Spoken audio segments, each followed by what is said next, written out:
So what we have here is a solution of copper sulfate. Copper sulfate. And copper sulfate is an ionic compound. The copper loses 2 electrons to the sulfate. So the copper has a positive 2 charge, and the sulfate has a negative 2 charge. This is a cation, this is an anion. So you can imagine it's very easy to dissolve it in a polar solvent like water. So this is an aqueous solution. We are dissolving it in water, and it actually does have this blue color. So one way to think about it is this is a bunch of copper cations dissolved in water and a bunch of sulfate anions also dissolved in this water right over here. Now we're going to do a little bit of an experiment.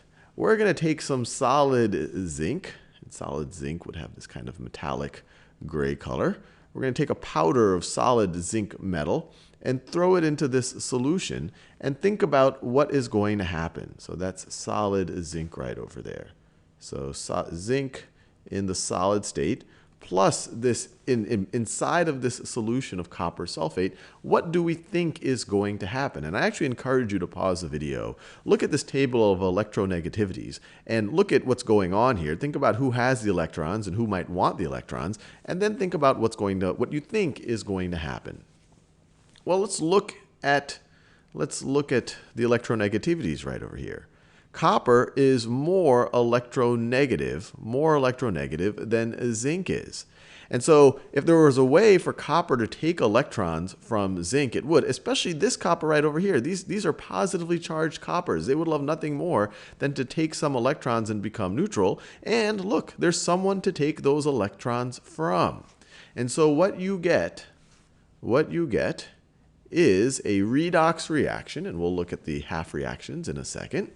You get a redox reaction where the copper takes electrons from the zinc.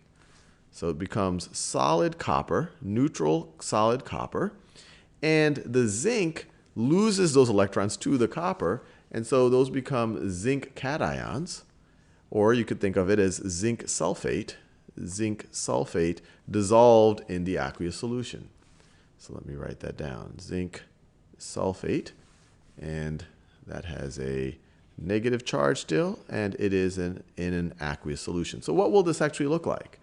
So let me put another glass here. So this is before the reaction starts. After the reaction, it's going to look something like this.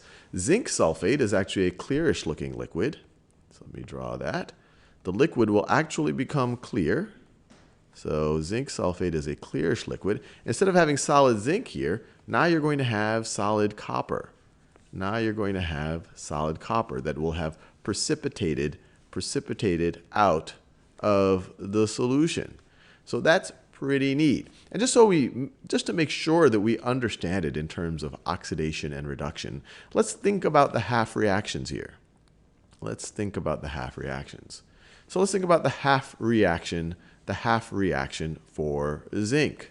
So zinc here, solid zinc.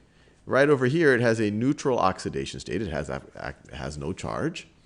And then we end up right over here with zinc that has a positive charge, a positive 2 charge.